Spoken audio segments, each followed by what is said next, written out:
It was like arming a warrior with iron fists before the biggest fight of his life. On the quiet morning of December 7, 1941, the USS Helena rested peacefully at berth 1010 in Pearl Harbor's Navy Yard. Across the harbor, a proud line of American battleships gleamed in the early light, unaware that history's deadliest ambush was moments away. The mighty Pennsylvania was meant to occupy Helena's berth, but fate intervened. The dry dock called for Pennsylvania, and Helena took her place instead, a twist of destiny that would soon turn her into legend. At precisely 7:57 a.m., Lieutenant Commander Shiharu Murata and his squadron of 9 Kate torpedo bombers broke through the morning haze. Their target was supposed to be Pennsylvania, but Helena's silhouette, low, sleek, and armored, was close enough to deceive even a trained eye. Only the lead plane released its torpedo, a 1,000-pound Type 91 warhead that streaked through the harbor's still waters like a mechanical shark. It slammed into Helena's side at frame 75, tearing open her hull below the armor belt. The explosion thundered through the engine rooms, hurling men from their stations and twisting steel like paper. Boilers ruptured. Darkness swallowed compartments. Water surged in, cold, unstoppable, merciless. Yet, even in chaos, Helena refused to die. Within 2 minutes, her forward diesel generators roared to life. Power returned to her guns. As enemy planes circled for a second wave, Helena's anti-aircraft batteries thundered back, spitting defiance at the rising sun of Japan. Shells arced into the sky, tracers carving fiery paths through smoke. Four bombs splashed dangerously close, showering her decks with shrapnel. 40 men lay dead, 100 wounded, but the ship fought on. In her blood-stained wardroom, corpsmen worked among oil and smoke to save the living. The Japanese believed she had sunk. They were wrong. Helena had survived, and she would remember. 2 days later, battered but breathing, she limped into dry dock. Workers swarmed her hull, patching the torn steel like surgeons trying to save a patient's life. Each weld, each plate hammered into place was a promise that this ship would fight again.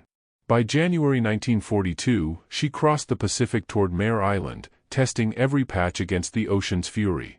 But Helena was stronger than anyone imagined. At Mare Island, she was reborn, not just repaired, but transformed. Her bridge redesigned for wider vision, her outdated anti-aircraft guns replaced by deadly new Bofors mounts, her radar systems upgraded to the revolutionary SG surface search array.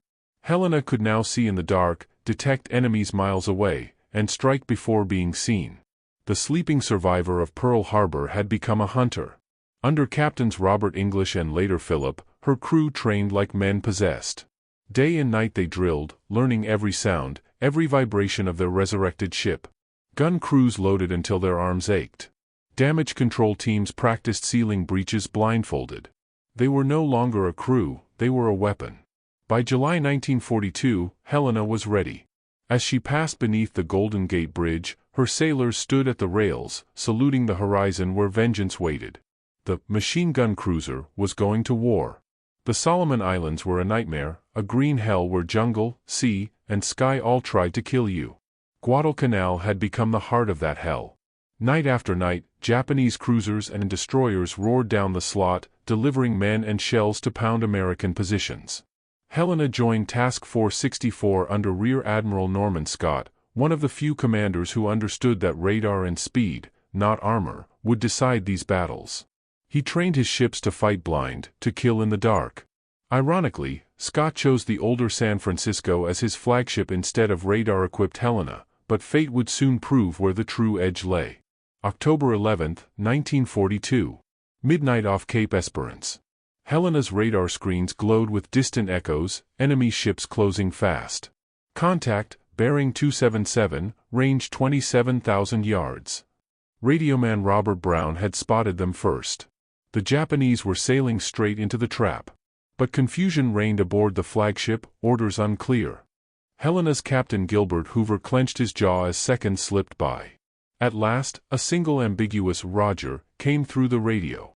Hoover took it as permission. "Open fire," he barked, and Helena unleashed hell. Her 6-inch guns erupted, spitting flame faster than any cruiser afloat. The first salvos smashed into the Japanese heavy cruiser Aoba, killing Admiral Goto instantly. His fleet never knew what hit them. Furitaka exploded, torpedoes detonating on her deck. In 14 minutes, it was over. Helena had fired 1,400 rounds, her barrels glowing red, her decks glittering with brass. The machine gun cruiser nickname was born that night. But the war was far from over. A month later came the brutal naval brawl off Guadalcanal, November 13, 1942. Two Japanese battleships thundered toward Henderson Field. Once again, Helena's radar spotted them first. Yet command confusion struck again. The fleet sailed straight into a close-range melee. Gunfire lit the night, searchlights sliced through smoke. At 4,000 yards, Helena opened fire on what she thought was a battleship, hammering it with radar-guided precision.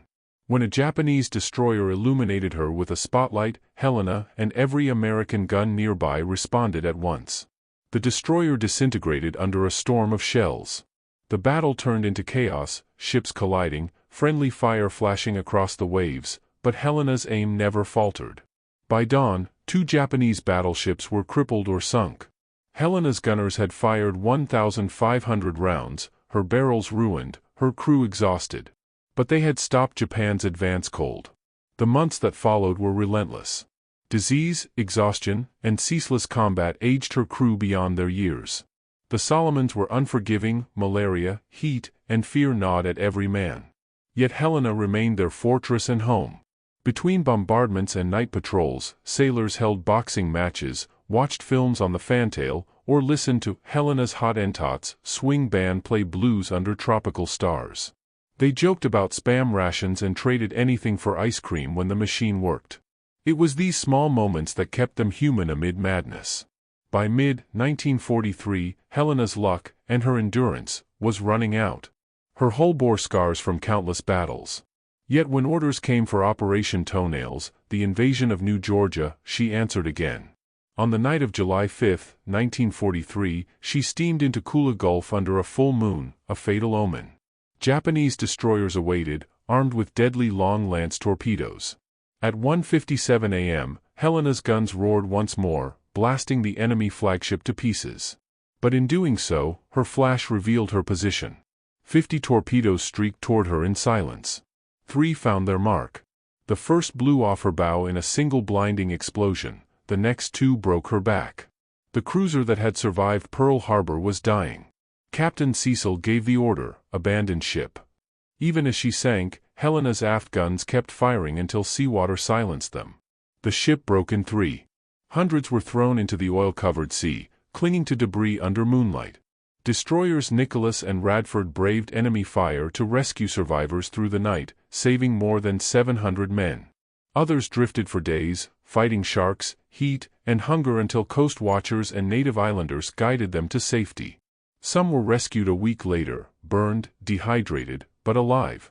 Helena had died hard, but she had saved her men. In the years that followed, her story became legend. The Navy awarded her 7 battle stars and the first ever unit commendation to a ship.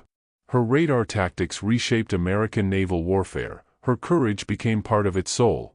For decades, her exact resting place was unknown, until 2018, when explorers aboard Paul Allen's vessel RV Petrel found her 2,800 feet beneath Kula Gulf.